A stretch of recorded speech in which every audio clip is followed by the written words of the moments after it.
service on your back.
When I have that, I'll need to drink.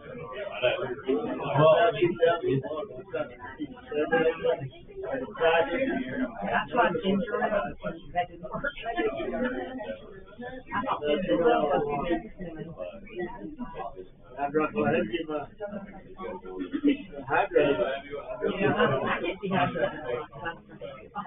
It's my own fault.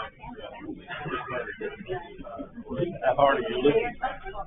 All you need to do is give me a flip.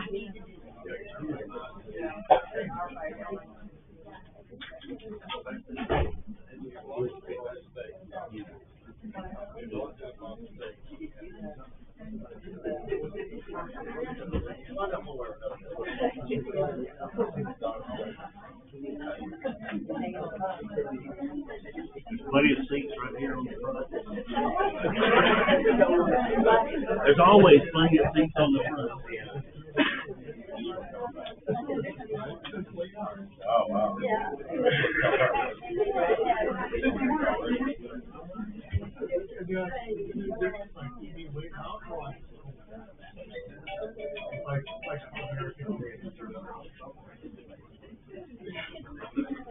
Well, good morning.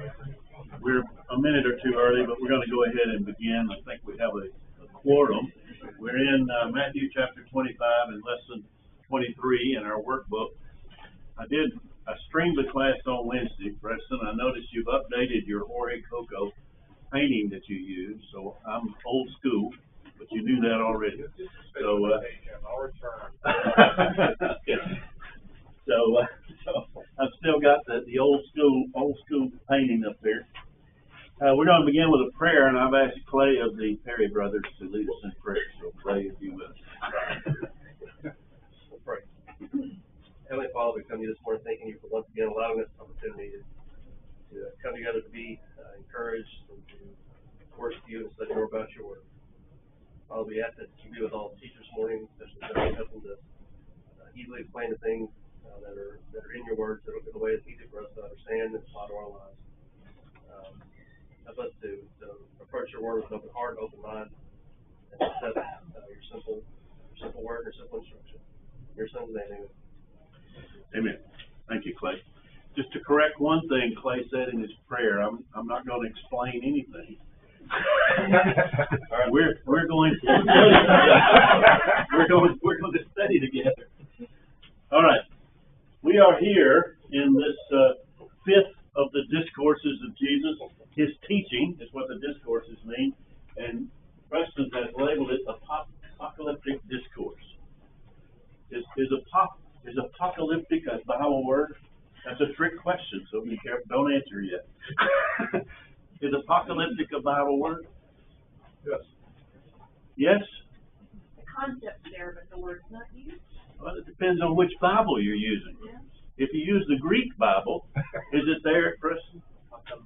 Apocalypsis. Well, it's one of those words that we have just transliterated into English, like baptism. We just took the Greek word and we made it into English. If you read Revelation in verse 1, Revelation 1 verse 1, it says in our English Bibles, the revelation of Jesus Christ. If you read that in the Greek Bible, it would say the apocalypsis of Jesus Christ. So revelation, apocalyptic just means a revealing. Now today, in our language, we've probably fancied up that word so that when we talk about an apocalypse, what do we think of? End of the world. Yeah, some dramatic happening. But it just means a revealing, and in this text, Jesus is revealing things based on questions from his disciples. So in that case, it is apocalyptic because it's a revealing. This chapter continues from chapter 24, which Preston studied with you on Wednesday night. Jesus is still answering the disciples' questions, and their questions are, when will these things be? And what will be the sign of your coming and the end of the age? Now, how many questions is that?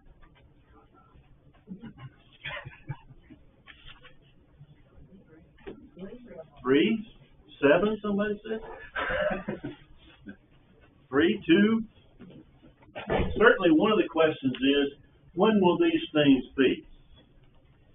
And then, what will be the sign of your coming and the end of the age? Now, do you think the disciples, we've asked this before, when the disciples have asked questions of Jesus, did they know what they were asking?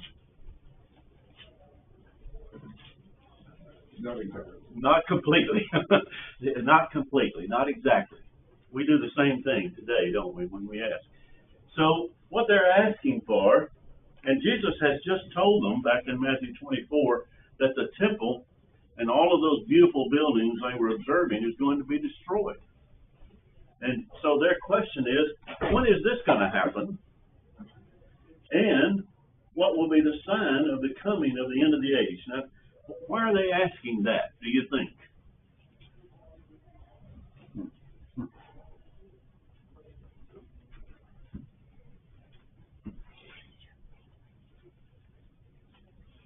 When and what will be the sign? They want to know. This is a dramatic event. If the temple is going to be destroyed, what does that mean for the Jewish religion? The heart of it's going to be gone. So that's a dramatic event in their history. So when will these things be, and what will be the sign of the coming of the end of the age? Now, it seems in Jesus' address to this, he does in fact treat it as 3 questions. When will these things be? What will be the sign of your coming? And what will be the sign of the end of the age? So in his answer, he seems to treat it as 3, although I'm not so sure they didn't regard these as the same, your coming and the end of the age. When we think about the end of the age, or the context of Matthew chapter 24 and 25, what do we think of as the end of the age? Heaven? That's what we think of as the end of the age we're living in. But what about the age they were living in? The old covenant. Yeah, the old covenant. So therefore, when Jesus thinks of the end of the age, he's looking forward, I believe, to the end of Jerusalem, the destruction of the temple. So when he answers questions about the end of the age, he's talking about the age they're living in. But when he answers questions about his coming, isn't he already there? I mean, what kind of question is that? He's standing there in front of them, teaching them. How can they ask, what will be the sign of your coming? Could be his real physical kingdom, or as they are expecting. As they're expecting that, and I think that's what they're asking. What's going to be the sign of your coming? You're coming as a conquering king. And Jesus takes that and makes it something else. What coming does Jesus refer to in his teaching in 24 and 25? It refers to his coming again, his return a second time. But I'm not sure that's what they understood. And so their questions were, again, it's good to ask questions, but they didn't know exactly what they were answering. All right, so how did the three parts of chapter 25 respond to those questions? Remember, when will these things occur, and what will be the sign of your coming, the sign of the end of the age? How does the parable of the virgins respond to their questions of Jesus? Some will be wise, some will be unwise. Some will be wise, some will be unwise. Be ready. Be prepared. That's right. The message of the parable of the virgins is be prepared. So what is he talking about? Be prepared for what? His coming. It seems to refer to his coming, or his second coming as we refer to it, because he's already there when he's saying that. So this parable in chapter 25 seems to be referring to the question about the sign of your coming. And well, let me ask you, did Jesus answer their questions? Yes and no. That's a good answer. Yes and no. Not exactly. Did he give them a timing? He told them nobody knows. No, nobody knows. But he did tell them this, didn't he? Whenever the timing is. So Jesus makes the focus on being prepared at all times for the return of the King. Being prepared at all times for the return of the King. He doesn't answer their question. He just tells them what they need to do. Which is, when you look at the whole teaching of Jesus, and we've covered, well, today we will have covered 25 of the 28 chapters. Jesus has done this again and again in answer to their questions. He doesn't tell them wheres and whens. He tells them what they need to do. So, what does the parable of the talents tell them in response to their questions? Be a good steward. Huh? Be a good steward. Be a steward. Be active. Be working. Take what you've been given, and as using Preston's word, be good stewards of it. What does the steward do? He works on behalf of the master. He's responsible for the master's goods and takes care of them. And then what does the judgment scene, which is the third part of chapter 25, what does this scene of judgment tell us?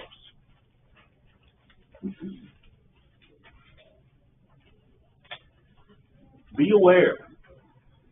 We're going to focus on that when we get to it, but be aware.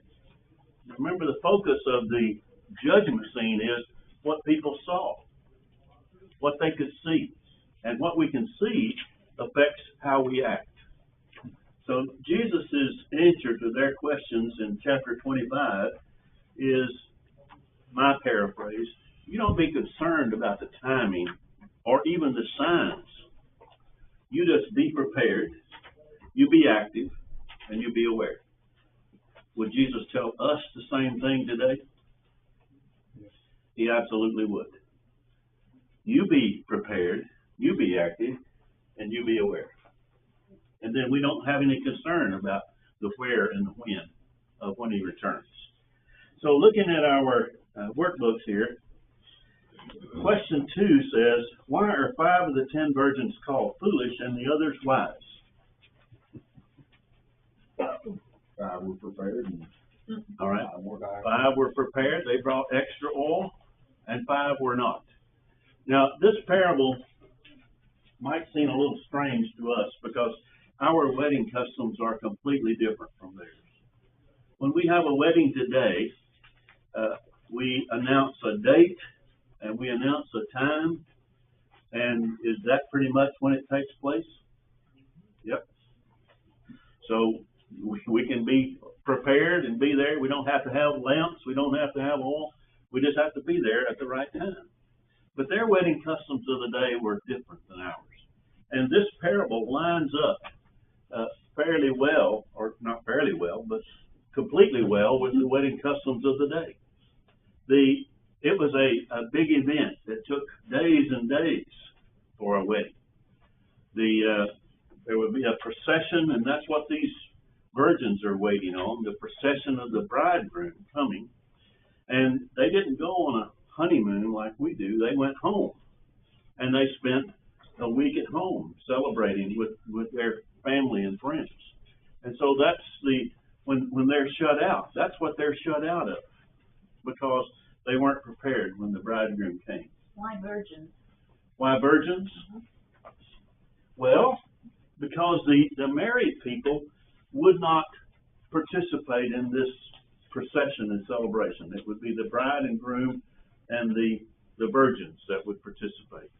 The married people would already probably be there. The mothers, the parents, and friends, and so on and so forth. But read about the marriage customs of their day. You can find books that talk about the customs of Palestine at the time, and you'll get more appreciation for this parable. Why did 5 of them run out of oil, and how could this have been prevented? It was prepared in advance. If they'd have prepared in advance by taking more oil.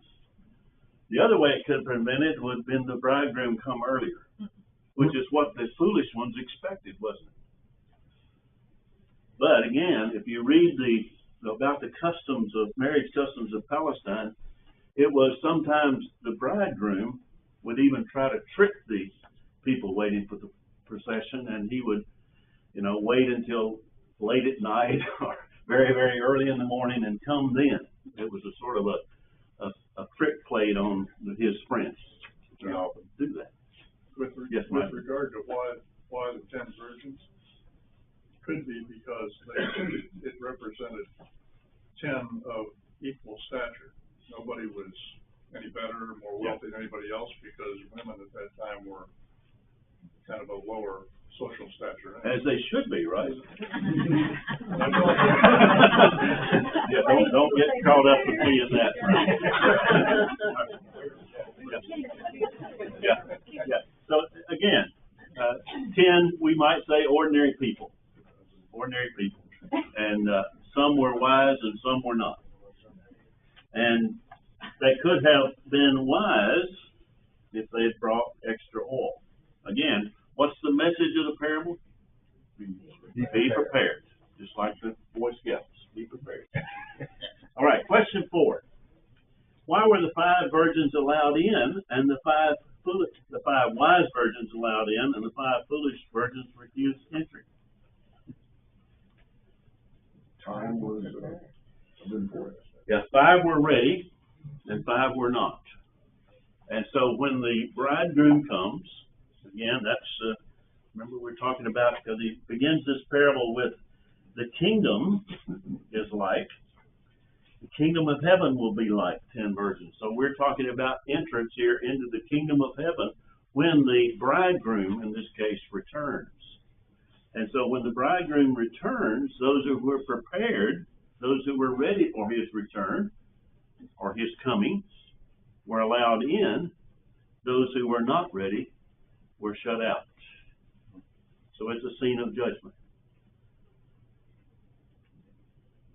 Who's allowed in? Who's allowed out? The ones that are allowed in are the ones who are prepared. And then question 5, why should Christians today be watchful and ready? Because we don't know the day or the hour when he's coming. We do not know. Could be now. Could be tomorrow. Could be long after we're all gone. But the fact is that we need to be prepared. Because in one sense, Jesus is going to return in our lifetime.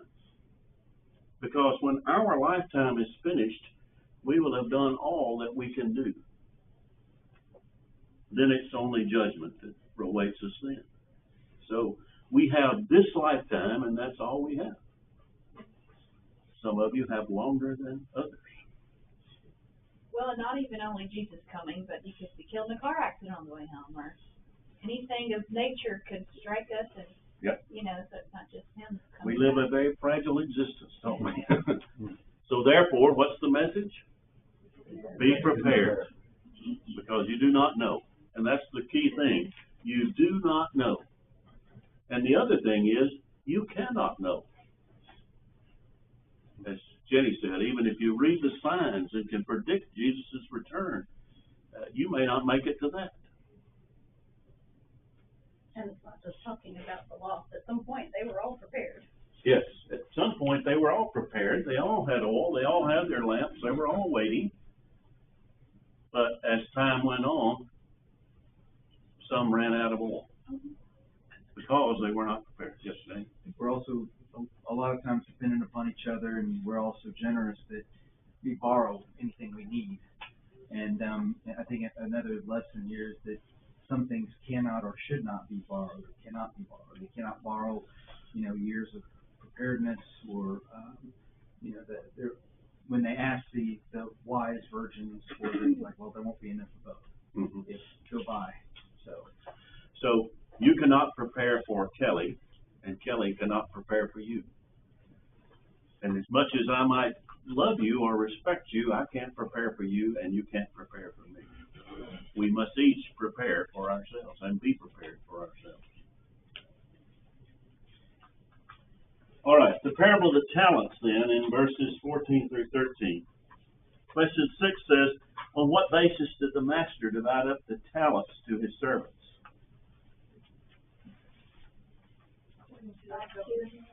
Yes, according to his judgment of their ability.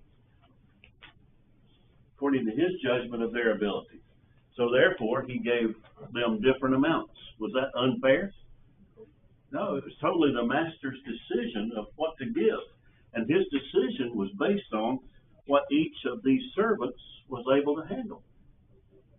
Now, it just so happens that this word talent, of course, in this parable is a monetary term, but we use it today for what? Our abilities. And where do our abilities come from? God. From God, but are strengthened and enhanced and perfected by our own efforts. So that the way we see if we have talents is we try things. And if we have talents in things, then we're expected to grow in those, just like in this parable, although the talent here is, like I said, is monetary. But the master was in control of these talents, and our master is in control of our abilities too. Some of us are given different and more abilities than others. But pay attention to the lesson of the parable. All right, question 7 and 8. Why were the 5 and 2 talent men rewarded, and why was the 1 talent man condemned? Why were the 5 and 2 talent men rewarded? They what? They were active and productive. They were active and had doubled basically the master's money. Based on their faithfulness as well. Based on their faithfulness, based on their use of what they were given.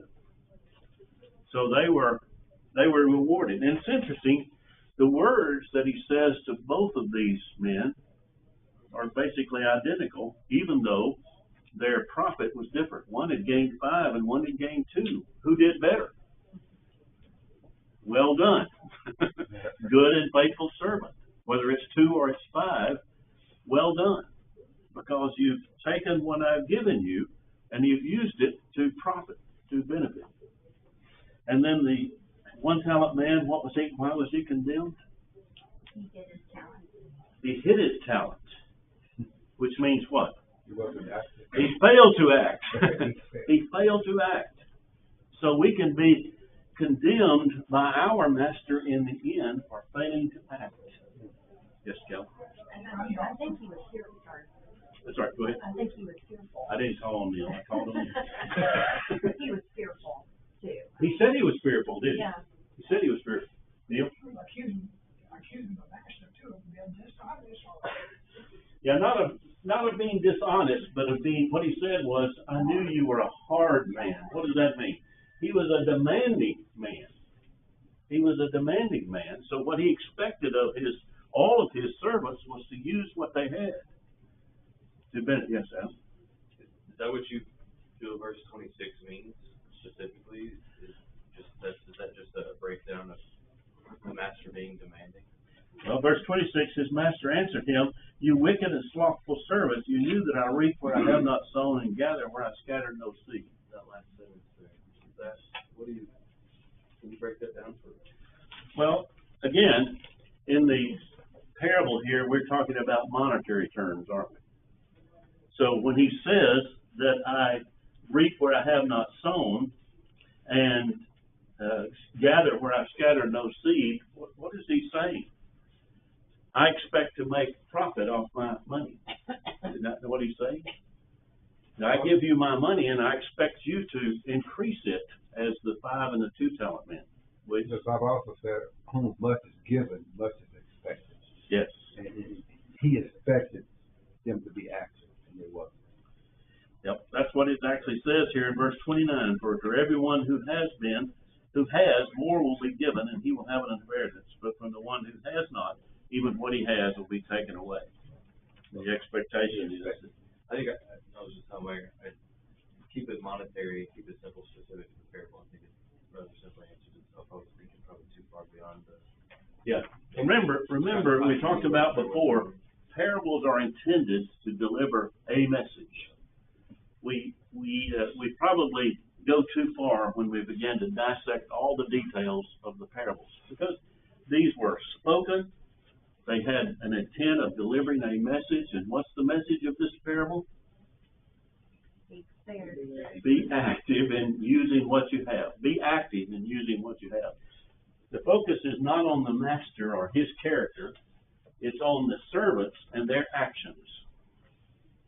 So I think you could even do that. I mean, if you think of Jesus and his times, he couldn't reach everyone. That's why he sent the apostles out. So he is gathering where he hasn't, I mean, he's dependent on us to use our talents so that he can bring in the bigger harvest. Yeah, he left it with the disciples, and today he's left it to who? You and me, to us. Yeah. I'm just always surprised at the tone of when he says, you cannot enter, verse 12, truly I say to you, I do not know you, verse 12, and then here, throw that worthless slave into the outer darkness. It's really harsh language. And I know as a child that was very terrifying, but I just, and I think that, like I said, that man was fearful and kind of put the blame back on the master. And I think a lot of us can do that today with Jesus. We can let our fear and not liking the expectations kind of put that back and like, well, I can't do that, or that's too much. In this day and age where we want to have so much compassion on so many people with so many problems, which we should on some level, but I just think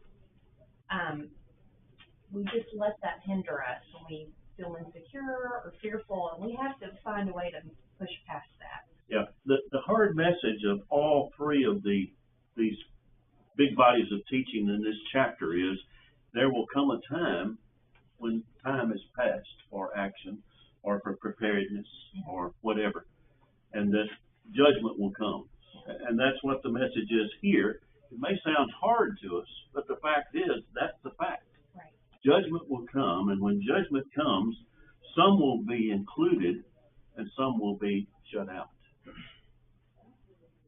Yes, Smith? I think another interesting thing is that, we look at this and we just like, the next parable too, the goats and the sheep. And then I think that sometimes we think verses about like, those who haven't heard the word of God.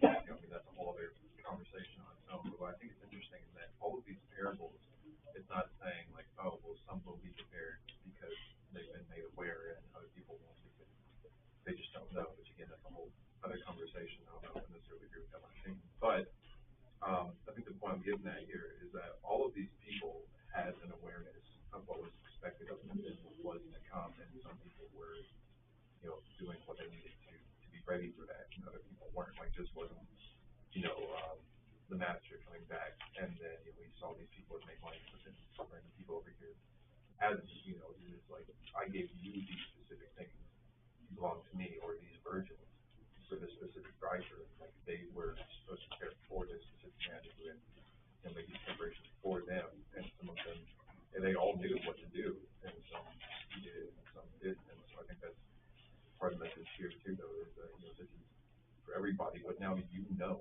what you're supposed to do. I mean, the Bible is our direction in life, and, it's our job to lead to with that given information. Yeah, and the point again, in all of these, the teaching in this chapter is, who is it that's gonna make that decision about who's in and who's out? It won't be you and me. It will be the master who will make that decision. Yes, right. Well, I think we get sometimes, it can get a little bit trivialized about what a talent is. It wasn't just a little coin. No. There's 58 pounds. Yeah, if it was a talent of. A talent is 58 pounds. That's right. These were large amounts of money that he gave them. And it depends too on whether it's a talent of silver or a talent of gold. Because gold was worth much more than silver. So these were large amounts of money. It wasn't like giving a kid $1 and saying, you go and do something good with that. This was like giving $10,000. Just to say, kind of towards Ben's point, like chapter 4, it says he's specifically speaking to his disciples, and so yes. And then it's always mentioned before. It impresses upon me. This is the person who is going to be fulfilling the warning he's giving. Yes. At that point in time, and they still aren't aware of that quite yet. They're becoming aware of it, but and he's like, I know what it's going to be like. So here's your warning, And this is he is speaking to his disciples here, because they're the ones that asked those questions back in chapter 24. But he's going to tell them when we get to chapter 28, he's going to tell them to go out and teach others what I have taught you. And so they need to take heed to this themselves, and then they need to teach other people. Mark, did you? Yeah. One thing I'm kind of thinking about here, and you tell me if I'm on the right track here or whatever, but he gave this money to his servants, so his people who were within his household or his realm, so to speak, so look at it like servants of Christ, or whatever maybe. But the person, or the one talent person, kind of look at it like, well, give him a talent, and maybe you're a Christian, but you don't do anything to grow. Maybe you hide from people the fact that you're a Christian or baptized or whatever. And so you don't do anything to help spread, or you don't, maybe out in public don't act like you're a Christian or whatever. You kind of hide your talent, the talent of that you're a Christian or whatever, instead of letting people know and maybe proclaiming, as best you can the word. I mean, is that kind of a good comparison to this? Because, it could be like, maybe not all Christians, if they don't progress and grow, they can fall off, Yes. And again, the scary message of these stories in this chapter is that you can be lost by doing what? Nothing. Nothing. Yeah. When we often think of ourselves, or we think of others and what we've done, we excuse ourselves by saying things like, well, we haven't murdered anyone, we haven't been out carousing, we haven't done this, we haven't done that. That's not what Jesus is going to judge us on. He's going to judge us on what we have done with what we've been given. And that should be scary to us. And I don't think we can retire spiritually. No. We've done all these good things throughout our lives, and I'll say, now I've done it, so I'm going to retire now. Yeah. Where is the spiritual retirement home? In heaven. And when do we get there? After we finish this life, hopefully. So in this life, there is no retirement. All right. Have we thrashed that enough?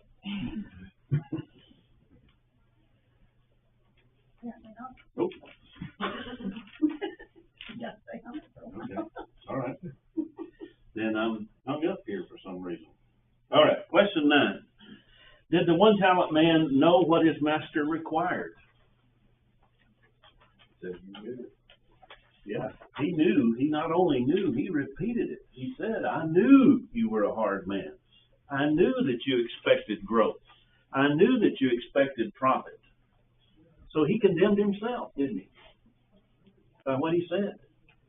So he knew and didn't do. Ben, you were talking about judgment of people earlier that don't know, God's will. Now, that's in God's hands. That's not in my hands. But what is in my hands is what I know and what I've been given. That should be my focus. That should be my focus. All right, so the message of this parable is what? Do something. Yeah. Be active. Do something. I like that. Just do it. Be like Nike. Yes, Kevin. I guess one last thought that comes to my mind too. The answer is the self-doubt that we get. Well, what if I go talk to someone and they don't want to listen to me? What if I go to teach a class and I goof up horribly and make a fool of myself? What if, and that's what the one talent man, that was his problem. So what if I put my money out there and lose it? And then I have to come back to the master and say, look, I used your money and the market didn't do what it was supposed to do, or whatever, like something happened and I lost it. And the answer is that's not your problem. Yes.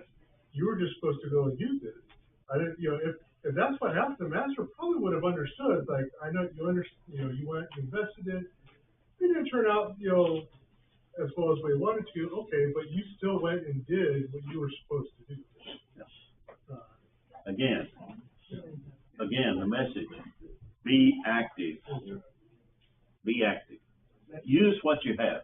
Yes, Susie. Maybe that's another one of those things like we think we're doing right, but in the end, it was not the right decision. It was not. You may have put the money in the wrong investment, just like we think we're doing man's will. That is not God's will. And again, that's one reason we pray, isn't it? We pray that we might be forgiven of things that we've either misunderstood or done wrong, and if they come to our knowledge, we repent of that. So.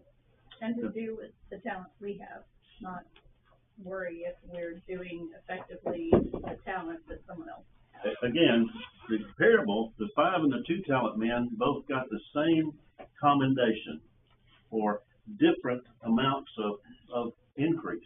Why? Because the master had already given them their talents according to what he thought they could do. And what he expected was for them to do what they could do. None of us is expected to do what we cannot do. You might not be expected to do what I can do, and I'm not expected to do what you can do. But together, we can work and do a lot. We just had that parable of the workers coming to the field late. We just spoke. That's the same kind of mentality. Yeah. Do what you can with the time given to you. Yeah, and the master will make the judgment. And going back to that parable, making sure we don't put what talents we can do on others. It's not our job to make sure other people aspire to the talents we have.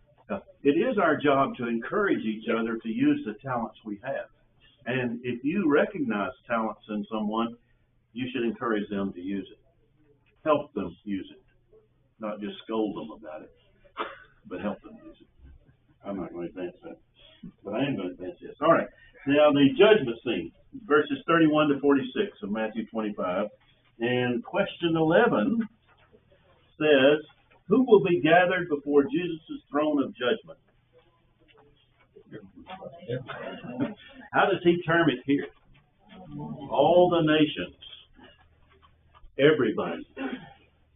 Every nation, every race, every age, every gender, everybody will be judged, will be in this scene of judgment. And then there's question 12, how will they be separated? Yeah. By what they did, whether good or bad. Who's going to do the separation? Yeah. Just respond.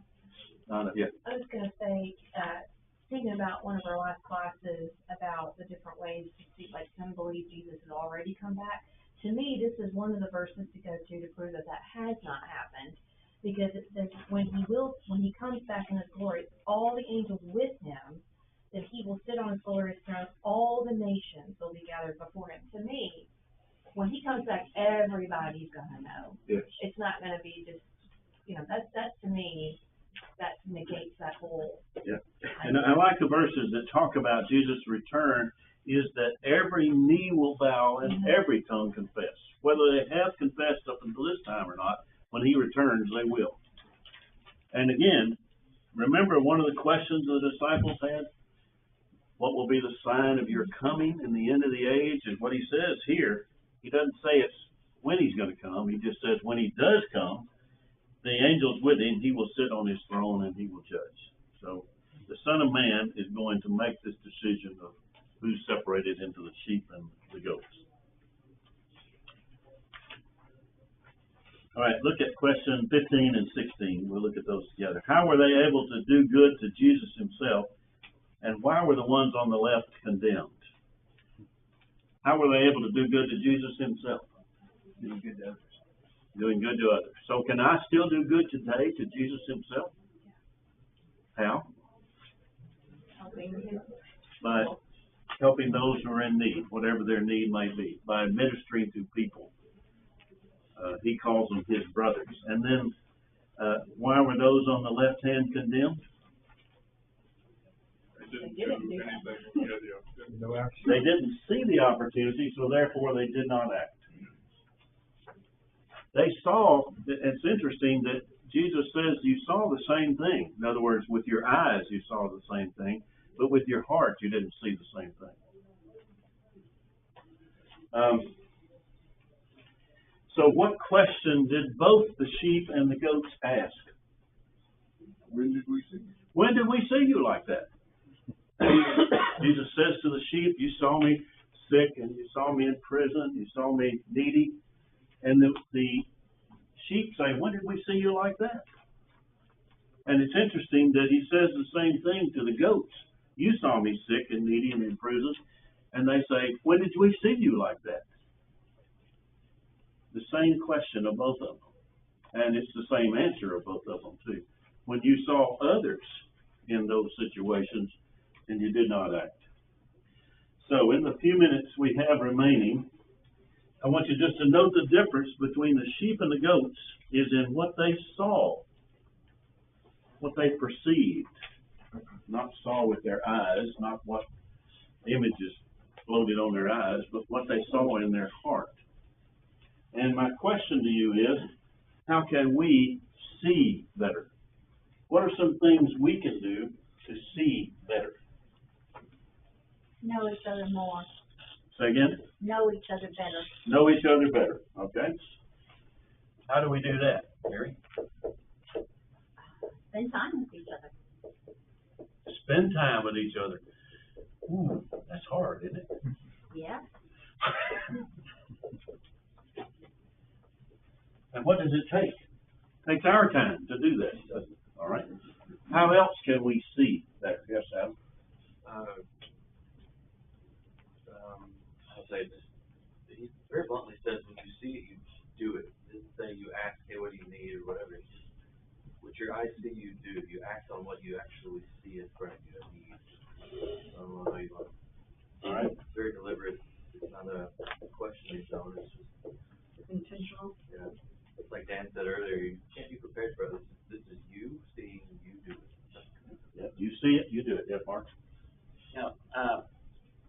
I think one way is we should seek out opportunities to help other people. Actively seek that opportunity out, and not just fellow Christians. I think everybody in the community in the world that anybody we can help, because this is not talking about helping necessarily. I don't think he might helping just other Christians. I think helping anybody we can, because in helping other people as an individual, not with church effort, but as individuals, that is a way of helping to spread the gospel.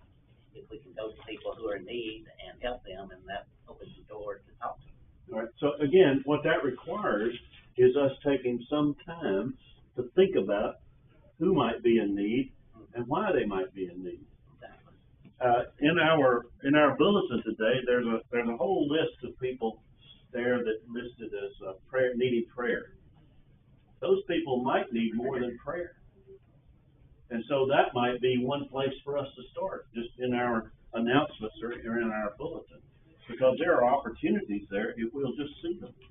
And that's what Jesus is saying here. Part of what Jesus said, I was sick. Yep. You know, I was sick and you didn't tend to me. Yeah, you didn't visit me. I mean, so we gotta examine our own hearts like that. Prayer is great, but do we actually visit the sick, even of our number? Or our family, who goes to the hospital and visits? You know, we have to examine our own lives on that. Yes. But again, to do it, we've got to actually see it. And that's what Jesus just did.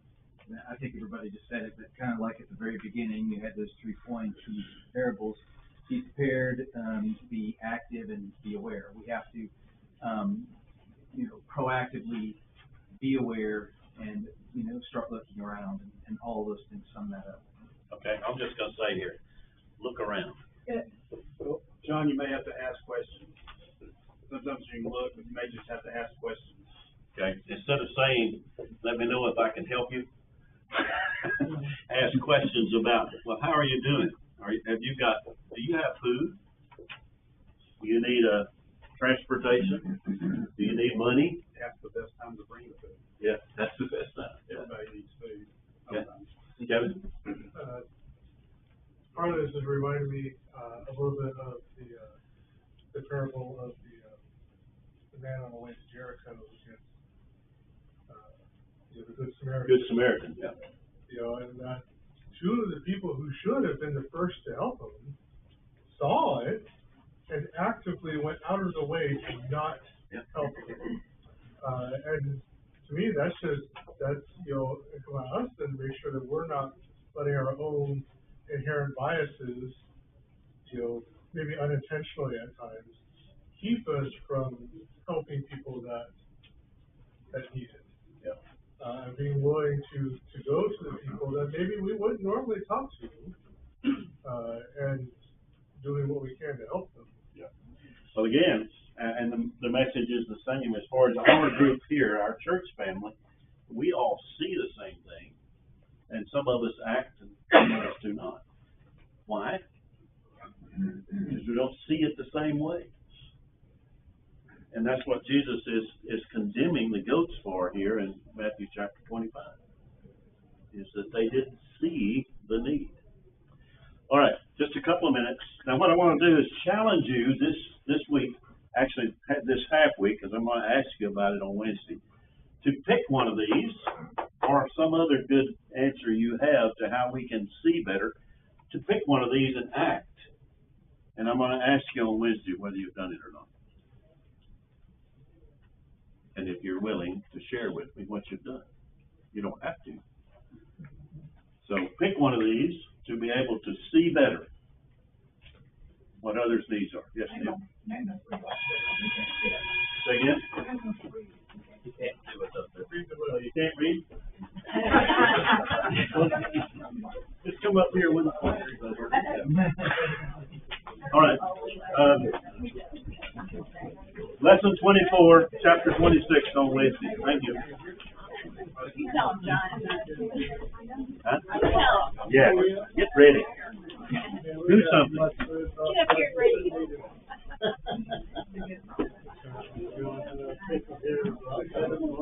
Have a good trip? Yeah, we will. Did y'all get home? You had to get ready while you Well, sit around. yeah, some of it. You had to come prepared. Had to be prepared. Yeah.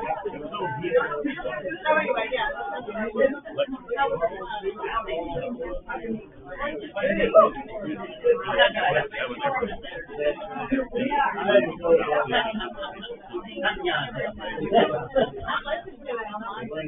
Not the best. You gotta be. You gotta be.